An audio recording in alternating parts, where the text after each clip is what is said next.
तुम्हाला माहिती आहे सोलापूरची पिण्याच्या पाण्याची ही जी आपली पाईपलाईनची योजना होती पूर्ण अडचणीत होती।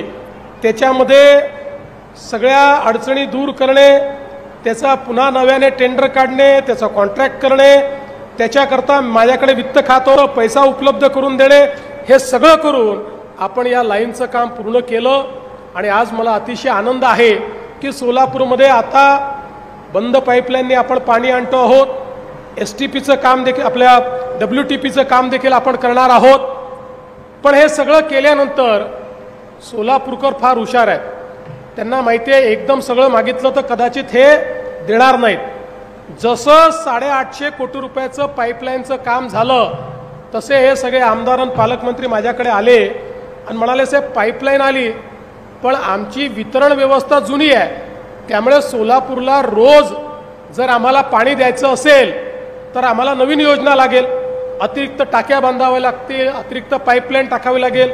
मला ठीक आहे करा, मला वाटलं 200-300 कोटीची योजना असेल, माझ्याकडे योजना घेऊन आले 850 कोटी रुपयाची। पण काळजी करू नका, त्याही योजनेला आपण मान्यता दिलेली आहे आणि 850 कोटी रुपयाची योजना करून सोलापूर सारख्या माझ्या प्रमुख शहरामध्ये, हे दक्षिणेतली आपली एक अत्यंत महत्त्वाची महानगरपालिका आहे, त्याच्यामुळे या महानगरपालिकेच्या क्षेत्रामध्ये प्रत्येक घरी रोज पिण्याचं पाणी गेलंच पाहिजे अशा प्रकारचा आपला आग्रह आहे। आणि म्हणून या दृष्टीने निश्चितपणे याला देखील आपण मान्यता देतो। पुन्हा आहे सोलापूरहून मुंबईला विमान जाण्याचं त्याचाही मार्ग आपण मोकळा केला आहे, विमानतळाचंही अतिरिक्त काम आपल्याला काही करायचं आहे तेही आपण यापुढे करणार आहोत।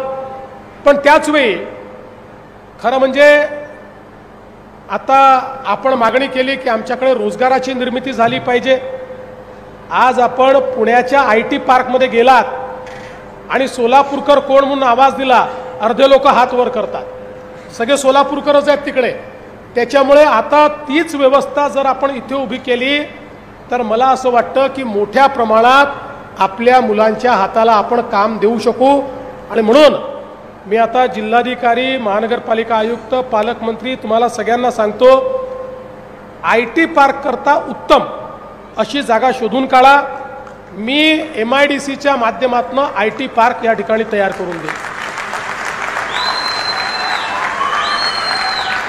आणि आपण IT कंपन्यांना देखील इथे घेऊन येऊ, जेणेकरून आपल्याला मोठ्या प्रमाणात या ठिकाणी काम करता येईल। आणि दुसरं आपण हे लक्षात ठेवा, इंडस्ट्री ही कनेक्टिव्हिटीने येते। आज एकीकडे आपल्या एअरपोर्टचं काम झालं आणि एअरपोर्टवर फ्लाईट यायला लागली, रस्त्यांची कनेक्टिव्हिटी अतिशय चांगली झालेली आहे। या सगळ्या कनेक्टिव्हिटीमुळे आपल्याकडे, कारण एकेकाळची आपली औद्योगिक नगरी आहे, हळूहळू काही कारणाने उद्योग कमी झाले, पण आता या उद्योगात भरभराटी कशी आणायची या संदर्भातली कारवाई देखील येत्या काळामध्ये निश्चितपणे आपण करू।